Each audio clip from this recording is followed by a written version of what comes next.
अस्सलाम वालेकुम dear students. आज हम करने जा रहे हैं numerical problems chapter number 1 simple harmonic motion in waves. हम स्टार्ट लेंगे प्रॉब्लम नंबर 10.1 से, जो कि हमें ये बता रहा है कि the time period of simple pendulum is 2 seconds. Time हमें दिया है कितना, 2 सेकंड्स। कह रहा है कि what will be its length on earth and what will be its length on moon. ये हमें ये कह रहा है कि टाइम हमें दिया है, अब हमने निकालना है लेंथ अर्थ पे और निकालना है लेंथ मून पे निकालना है। अब हम क्या करेंगे कि अपना डेटा यहाँ पे लिख लेंगे। पहले डेटा हमें दिया गया है, डेटा हमें ये कह रहा है कि टाइम पीरियड हमें दिया गया है 2 सेकेंड्स, लेंथ ऑन मून निकालना है, लेंथ ऑन अर्थ निकालना है। और हमें ये भी बताया गया है कि ग्रेविटेशनल जो हमारा एक्सेलरेशन है वो अर्थ की निस्बत मून में कितना है, 1/6 times the gravitational acceleration on earth. जो कि 1/6 time gravitational acceleration on earth कर लेंगे तो हमारे पास कुछ इस तरह से आता है। इसको मल्टीप्लाई करेंगे 10 मीटर पर सेकेंड स्क्वायर से कर लेंगे तो हमारे पास 1.666 मीटर्स पर सेकेंड स्क्वायर आएगा हमारे पास। तो ग्रेविटेशनल एक्सेलरेशन ऑन मून हमारे पास कितनी आ गई, 1.666 मीटर पर सेकेंड स्क्वायर आ गई हमारे पास। तो नाजरीन हमारे पास डाटा कुछ इस मुताबिक है। अब हमने निकालना है लेंथ। सबसे पहले निकालेंगे अर्थ पे कि अर्थ पे इसकी लेंथ कितनी होगी। तो इसके लिए हम ये इस्तेमाल करेंगे टाइम पीरियड का फॉर्मूला, जो कि हमारे पास कुछ इस तरह से है, 2πL/g हमने निकालना है सिंपल पेंडुलम का। वो लेंथ निकालना है कि वो लेंथ हमारे पास कितनी होगी अर्थ पे। तो उसके लिए हम इस्तेमाल करेंगे ये रिलेशन, इस्तेमाल करेंगे ये इक्वेशन, इस्तेमाल करेंगे टाइम पीरियड का। अब हमने निकालना है लेंथ, जो कि हमारे पास स्क्वायर रूट के अंदर मौजूद है। तो इसको बाहर लाने के लिए, बाहर निकालने के लिए हम क्या करेंगे, बोथ साइड क्या करेंगे, स्क्वायर करेंगे, स्क्वेयरिंग बोथ साइड। बात समझ आ रही है, स्क्वेयरिंग बोथ साइड करेंगे। इक्वेशन के बोथ साइड में हम क्या करेंगे, स्क्वायर करेंगे, जिसकी वजह से क्या हो जाएगी, 2 है तो 4 बन जाएगी, पाई हो जाए तो पाई स्क्वायर हो जाएगा। अब ये रूट है तो रूट और स्क्वायर कैंसिल हो जाएंगे तो हमारे पास रहेगा L/g रहेगा हमारे पास। समझ आया बच्चों। तो अब हम क्या करेंगे, एल हमने निकालना है। एल को यहाँ ही रहने देते हैं, इनको क्रॉस मल्टीप्लाई करते हैं। क्रॉस मल्टीप्लाई करने से हमारे पास आ जाएगा टी स्क्वायर और जी। अब डिवाइड में हमारे पास ये इसका मल्टीप्लाई हो रहा है, यहाँ पे आगे क्या हो जाएगा, डिवाइड हो जाएगा सिंपली। तो क्या हो जाएगा, 4π² इक्वल्स टू एल हो जाएगा। और हमें ये पता है कि ग्रेविटेशनल एक्सेलरेशन ऑन अर्थ हमारे पास कितनी है, 10 मीटर पर सेकेंड स्क्वायर हमारे पास है। ग्रेविटेशनल एक्सेलरेशन की वैल्यू अर्थ पे कितनी है, 10 मीटर पर सेकेंड स्क्वायर है। तो सिंपली हम क्या करेंगे, कुछ भी नहीं करेंगे, यहाँ पे टी की वैल्यू पुट कर देंगे। टी की वैल्यू हमारे पास है 2 सेकेंड का स्क्वायर हो जाएगा और जी हमारे पास है 10 मीटर पर सेकेंड स्क्वायर हो जाएगा, डिवाइडेड बाई 4 अपनी जगह पे आएगा। पाई की वैल्यू हमें पता है 3.14 है, जिसका स्क्वायर है तो स्क्वायर करेंगे। कैलकुलेशन करने के बाद हमारे पास लास्ट में क्या आती है, 2 का स्क्वायर करेंगे तो 4 सेकेंड स्क्वायर और 10 इसके साथ मल्टीप्लाई हो जाएगा, मीटर पर सेकेंड स्क्वायर डिवाइडेड बाई 4 × 3 का जब हम स्क्वायर करते हैं, इसका जब हम स्क्वायर करते हैं तो हमारे पास इसका स्क्वायर मल्टीप्लाई बाई 4। चलो मैं इसको कंबाइन करके लिख देता हूँ, जो कि हमारे पास कुछ इस तरह से आ जाता है, 39.43 आ जाता है ना, आ जाता है, सही है। तो एल हमारे पास क्या आ गए, 4 × 10 करेंगे तो 40 मीटर। अब सेकेंड स्क्वायर ये और पर सेकेंड स्क्वायर ये डिवाइडेड बाई 39.43 आ जाएगा। तो लेंथ मेरे पास बेसिस मेरे पास सेम है, पावर को मैं ऐड करूंगा तो मेरे पास क्या हो जाएंगे, कैंसिल हो जाएंगे पावर, जिसका पावर मेरे पास क्या आ जाएगा, 0 आ जाएगा। तो किसी भी बेस का पावर 0 आया तो हमें पता है कि किसी भी बेस का पावर जब हमारे पास एक्सपोनेंट 0 आता है तो वो हमेशा 1 के बराबर आता है, ये हमें पता है, सही है। तो एल हमारे पास क्या आ जाएगी, इन दोनों को जब हम डिवाइड करेंगे 40 डिवाइडेड बाई 39 करेंगे, यहाँ पे सिर्फ मीटर हमारे पास रहेगा। तो 40 डिवाइडेड बाई 39 करेंगे तो हमारे पास आएगा 1.014 मीटर आ जाएगा। तो हमारे पास आ गई लेंथ ऑन अर्थ, हमारे पास ये आ गई। अब हम निकालेंगे लेंथ ऑन मून निकालेंगे। जब हम इसकी जगह पे एल एम लिख देंगे तो ताकि हमें पता चलेगा कि लेंथ हम कहाँ निकालने जा रहे हैं। सही है, तो एल एम करेंगे तो हमें पता चलेगा कि लेंथ ऑन हम मून निकालने जा रहे हैं। तो सही है। अब हम कुछ भी नहीं करेंगे, सिंपली एल एम लिख देंगे, टी स्क्वायर का वही पुट कर देंगे स्क्वायर। और अब यहाँ पे जी की वैल्यू वो नहीं रहेगी जहाँ हमने पहले पुट किया था, जबकि जी हम क्या पुट कर देंगे, जी की वैल्यू जो मून पे हमारे पास कितनी होती है 1.666 मीटर्स पर सेकेंड स्क्वायर हो जाएगा, डिवाइडेड बाई वही करेंगे 4 का पाई का स्क्वायर करेंगे तो हमारे पास लेंथ ऑन मून हमारे पास क्या आ जाएगी, इन सारों को मल्टीप्लाई करने से लेंथ हमारे पास आ जाती है, मल्टीप्लाई डिवाइड करने से हमारे पास क्या आ जाती है। मैं शॉर्टकट कर लेता हूँ ताकि टाइम आप लोगों का और हमारा भी टाइम महफूज रहे। तो 0.7 या 0.17 मीटर हमारे पास आंसर आ जाता है। ये था हमारा first problem 10.1।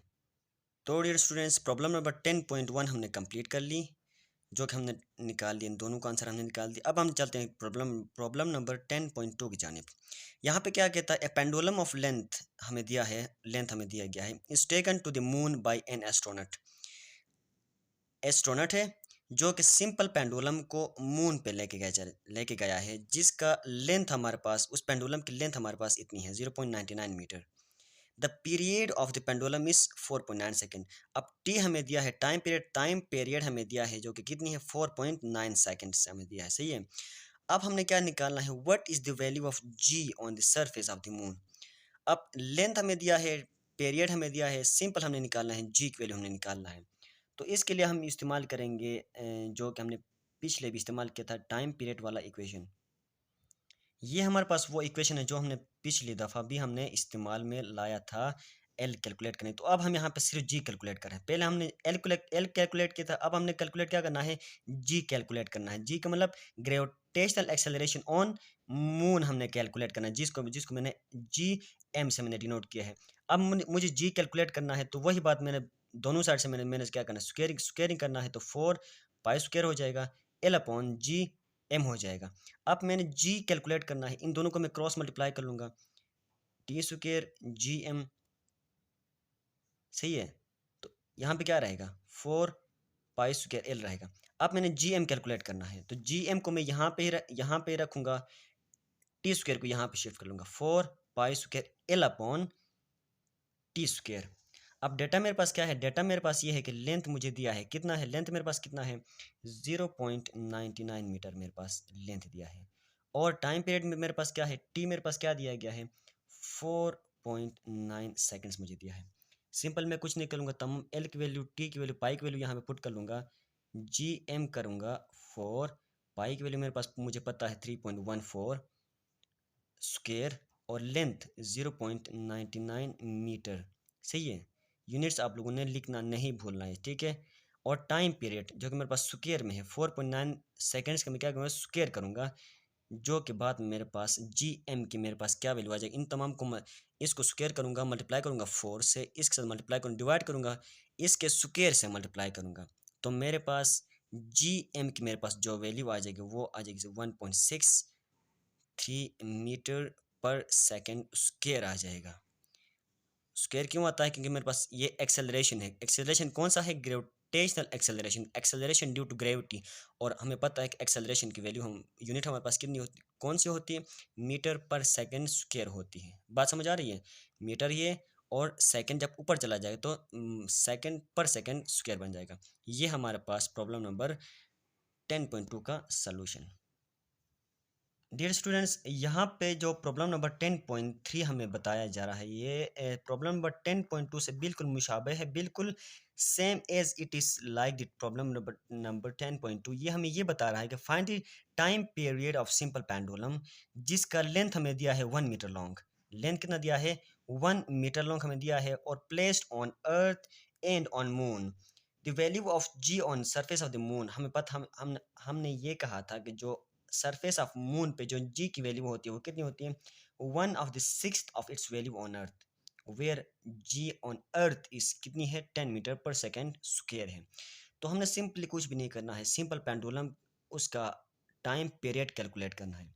Time period calculate करना है कहाँ पे, अर्थ पे कैलकुलेट करना है और मून पे कैलकुलेट करना है, जो कि बिल्कुल हमारे पास प्रॉब्लम नंबर 10.2 और 10.1 के बिल्कुल सेम आ जाता है। और उसके लिए अभी हम क्या क्या करते हैं, यही वाला इक्वेशन हम इस्तेमाल करते हैं, इक्वेशन नंबर ए। ये हम क्या करते हैं, प्रॉब्लम नंबर 10.3 के लिए भी हम यही इस्तेमाल कर लेंगे। आप मैं इसको सॉल्व नहीं करूँगा, बल्कि मैं आपको इसका टास्क दे दूँगा, होमवर्क में आपको ये असाइन करता हूँ, सही है। डियर स्टूडेंट्स, प्रॉब्लम नंबर 10.4 भी हमारे पास बिल्कुल सेम इज इट इज़, जो हमने प्रॉब्लम्स हमने करवाया है बिल्कुल उसी तरह ही है। अगर आप चाह रहे हैं कि मैं इसको सॉल्व कर लूँ, चले आप मैं इसको भी थोड़ा सॉल्व कर लेता हूँ। प्रॉब्लम मैं सिर्फ इक्वेशंस और डाटा लिखूंगा, बाकी आंसर आप लोगों ने खुद ही कैलकुलेट करना है, सही है। तो डियर स्टूडेंट्स, प्रॉब्लम नंबर 10.4 हमें ये बता रहा है कि a simple pendulum completes one vibration in 2 seconds. क्या कर रहा है कि वन वाइब्रेशन 2 सेकेंड में कितने वाइब्रेशन कर रहा है, एक वाइब्रेशन कर रहा है। एक वाइब्रेशन कितने टाइम में कर रहा है, 2 सेकेंड्स में कर रहा है। अब मुझे निकालना है उसकी लेंथ निकालना है, ठीक है, उस सिंपल पेंडुलम की लेंथ कैलकुलेट करना है हम मुझे। अब यहाँ पे भी मैं क्या करूँगा, वही फॉर्मूला यहाँ पे इस्तेमाल करूँगा, 2 pi under the root L upon G में कैलकुलेट कर दूंगा, सही है। तो मुझे एल कैलकुलेट करना है, वही स्क्वेयरिंग बोथ साइड कर दूंगा, तो टी स्क्वेयर 4 पाई स्क्वेयर हो जाएगा, एल अपॉन जी हो जाएगा। अब स्क्वेयर है तो स्क्वेयर करूँगा तो स्क्वेयर और रूट कैंसिल हो जाएगा, जो कि मेरे पास एल अपॉन जी रहेगा यहाँ पे जनाब। अब मुझे एल कैलकुलेट करना है, इनको क्रॉस मल्टीप्लाई करूँगा, T square g equals to 4 pi square L. मुझे एल कैलकुलेट करना है, एल को यहाँ पे ही रख दूंगा, इसको उठा के यहाँ के नीचे डिवाइड कर दूंगा, तो T square g divided by 4 pi का स्क्वेयर हो जाएगा। अब कुछ भी नहीं करना है, लेंथ हमें दिया है, लेंथ कितना दिया है हमें, लेंथ हमें दिया है, अच्छा लेंथ कैलकुलेट करना, सॉरी टी हमें दिया है, टी कितना है 2 सेकेंड्स, टी हमें कितना दिया है 2 सेकेंड्स। और ये हमें ये बता रहा है, ये हमें ये बता रहा है कि टी तो मुझे इसने दिया है, टी मुझे दिया है, जी की वैल्यू मुझे पता है 10 मीटर पर सेकेंड स्क्वेयर है। बात समझ आ रही, इन तमाम वैल्यूज़ को मैं उठा के यहाँ पे पुट करता हूँ। टी की वैल्यू मेरे पास 2 सेकेंड स्क्वेयर, जी की वैल्यू, टाइम की वैल्यू मैंने पुट कर दी, ग्रेविटेशनल एक्सेलरेशन की वैल्यू मैंने पुट कर दी 4 अपनी जगह पे, पाई की वैल्यू अपनी जगह पे उस जिसका मेरे पास स्क्वायर आ जाता है। इसका स्क्वायर करूँगा, मल्टीप्लाई करूँगा इससे, डिवाइड करूँगा 4 और मल्टीप्लाई करूँगा इससे, तो मेरे पास क्या आ जाएगा, एल मेरे पास क्या आ जाएगा 1.02 मीटर मेरे पास आ जाएगा। ये मेरे पास लेंथ आ गई, इसका आंसर आ गया मेरे पास। डियर स्टूडेंट्स, हम बढ़ते हैं प्रॉब्लम नंबर 10.5 की जानिब। हमें ये बता रहा है कि if 100 waves pass through a point of medium in 20 seconds. क्या बता रहा है कि 20 सेकेंड्स में मीडियम से कितने वेव्स पास हो रहे हैं, 100 वेव्स पास हो रहे हैं। तो हमें क्या दिया है, फ्रीक्वेंसी निकालना है यहाँ से, फ्रीक्वेंसी के 100 वेव्स पास हो रहे हैं 20 सेकेंड में, तो इसकी फ्रीक्वेंसी कितनी होगी। सबसे पहले हम क्या क्या निकालेंगे, इसकी फ्रीक्वेंसी निकालेंगे, फ्रीक्वेंसी कैलकुलेट करना है। और time period of the wave, what is the frequency and time period of the wave. If it's wavelength is 6 centimetre, calculate its wave speed calculate करना है। हमने क्या क्या क्या चीज़ें कैलकुलेट करना है, फ्रीक्वेंसी कैलकुलेट करनी है, टाइम पीरियड कैलकुलेट करनी है, और अगर वेवलेंथ हमें दिया है तो स्पीड कितनी होगी वो हमने कैलकुलेट करना है। अब बढ़ते हैं प्रॉब्लम नंबर 10.5 की जानिब, जो कि हमें डाटा हमें दिया गया है। डाटा हमें हमारे पास क्या है, टी हमारे पास क्या है, टी हमें दिया गया है, कितनी है, टाइम हमारे पास दिया गया है जनाब 20 सेकेंड्स या 20 सेकेंड्स, और वाइब्रेशन या ऑसिलेशन हमें दिया है कितनी, 100। तो इसके लिए सिंपल हम क्या करेंगे, फ्रीक्वेंसी निकालेंगे सबसे पहले, फ्रीक्वेंसी। और फ्रीक्वेंसी हमें पता है कि फ्रीक्वेंसी कैसे निकालते हैं, 1/टी, जो कि क्या है हमारे पास, क्या होता है कि टाइम पीरियड का हमेशा क्या होता है, रेसिप्रोकल होता है। फ्रीक्वेंसी और टाइम पीरियड हमेशा एक दूसरे क्या होते हैं, इन्वर्सली प्रोपोर्शनल होते हैं, इन्वर्सली प्रोपोर्शनल होते हैं। अब वन वेव पास हो रहा है 1 सेकेंड में, पर टाइम में जितनी वेव्स या जितनी ऑसिलेशन या जितनी वाइब्रेशंस या जितनी वेव्स पास होते हैं उसको हम कहते हैं फ्रीक्वेंसी।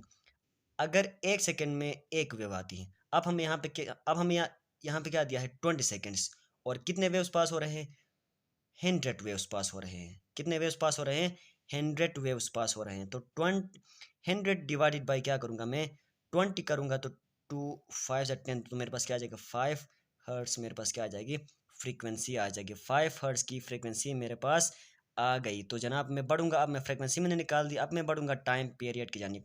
टाइम पीरियड मुझे पता है कि इन दोनों का इन्वर्सली फ्रीक्वेंसी और टाइम पीरियड एक दूसरे के इन्वर्सली है। यहाँ से मैं फ्रीक्वेंसी निकालूंगा, इसको उल्टाऊंगा तो मेरे पास यहाँ पे क्या हो जाएगा, टी को यहाँ पे ले जाऊंगा, फ्रीक्वेंसी को यहाँ पे ले आऊँगा, 1/f करूँगा। अब f मैंने कैलकुलेट किया है 1/5 हर्ट्स मैंने कैलकुलेट किया है, या 1/5।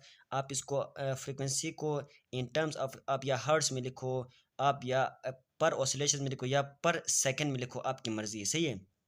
तो टी डिवाइड पे जब मैं 1.5 हर्ट्स करूँगा तो मेरे पास आ जाएगी 0.2 सेकेंड्स, मेरे पास क्या आ जाएगी, टाइम आ जाएगा। और फ्रीक्वेंसी मेरे पास कितनी आ गई, 5 हर्ट्स मेरे पास फ्रीक्वेंसी आ गई जनाब। अब मुझे कैलकुलेट करना है क्या, वेव स्पीड कैलकुलेट करना है। और मेरे पास क्या दिया है, मुझे दिया गया है वेवलेंथ, मुझे दिया गया है लैम्डा, मेरे पास कितनी है, लैम्डा मुझे दिया है 6 सेंटीमीटर, 6 सेंटीमीटर। और हमें यह भी पता है कि लेंथ हो या हाइट हो, वेवलेंथ हो, जो भी हो, उनकी तमाम की यूनिट हमारे पास क्या आ जाती है, मीटर में आ जाती है। तो इस सेंटीमीटर को मैं क्या करूँगा, मीटर में कन्वर्ट करूँगा, 6 डिवाइडेड बाई क्या करूँगा, 100 करूँगा, जो कि मेरे पास क्या आ जाएगा, 0.06 आ जाएगा, सही, if I am not wrong, 0.06 metre आ जाएगा। तो जब और हम ये भी जानते हैं कि वेव स्पीड का फार्मूला हमारे पास क्या होता है, v equals to F lambda होता है। तो v इक्वल्स टू एफ हमारे पास क्या है, 5 हर्ट्स, सही है, H Z multiply by lambda मेरे पास क्या आ रहा है, 0.06 मीटर आ रहा है। बात समझ आ रही है, 0.06 मीटर हमारे पास आ रहा है।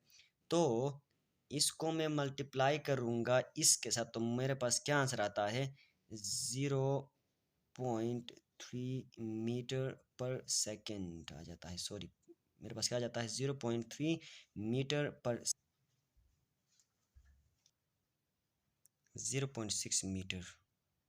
डियर स्टूडेंट्स, हम बढ़ते हैं प्रॉब्लम नंबर 10.6 की जानिब। प्रॉब्लम नंबर 10.6 में क्या बता रहा है कि a wooden bar vibrating into the water surface is in a ripple tank has a frequency of 12 hertz. Frequency हमें दिया है कितना, 12 हर्ट्ज फ्रीक्वेंसी हमें दी गई है। The resulting wave has a wavelength of 3 centimetre. Wavelength भी दिया है, फ्रीक्वेंसी भी दिया है, और कैलकुलेट क्या करना है, speed of the wave calculate करना है। Speed of the wave calculate करने के लिए हमारे पास बहुत ही इजी फार्मूला हमारे पास आज हमारे पास गिवन है कि प्रॉब्लम नंबर 10.6 का हम कर देंगे। और हमें वेव स्पीड कैलकुलेट करने के लिए हमारे पास बिल्कुल सिंपल फार्मूला है, v equals to F lambda. Frequency हमें दिया है कितना, फ्रीक्वेंसी कितनी दी गई है, 12 हर्ट्स, और लेमडा जो कि मेरे पास क्या है, वेवलेंथ कितना दिया है, 3 सेंटीमीटर मुझे दिया है, 3 सेंटीमीटर मुझे दिया गया है, जिसको मैं अगर मीटर में कन्वर्ट करूं तो मेरे पास क्या आ जाता है, 0.03 मीटर मेरे पास आ जाता है, सही है। अब मुझे निकालना है वेव स्पीड। एफ को मैं पुट कर दूंगा 12 हर्ट्स, लैम्डा को मैं पुट करूंगा 0.03 मीटर। अब मैंने कहा था कि आप फ्रीक्वेंसी को या हर्ट्स में पुट करो या पर सेकेंड में इसकी यूनिट पुट कर लो, दोनों आपके पास सेम आ जाते हैं, 0.03 मीटर। तो ठीक है, क्योंकि मुझे वेलोसिटी का यूनिट मुझे किस में चाहिए, मीटर पर सेकेंड में चाहिए, हर्ट्स में मुझे नहीं चाहिए। तो मैं इसको कहाँ कैसे लिखूंगा, पर सेकेंड में लिखूंगा, जो कि मुझे वेलोसिटी का यूनिट मुझे देगा। तो 12 को मैं मल्टीप्लाई करूंगा 0.03 से, मैं 12 को मल्टीप्लाई करूंगा तो मेरे पास आंसर आ जाएगा 0.36 मीटर्स पर सेकेंड आ जाएगा। तो ये आ गई मेरे पास वेव स्पीड आ गई।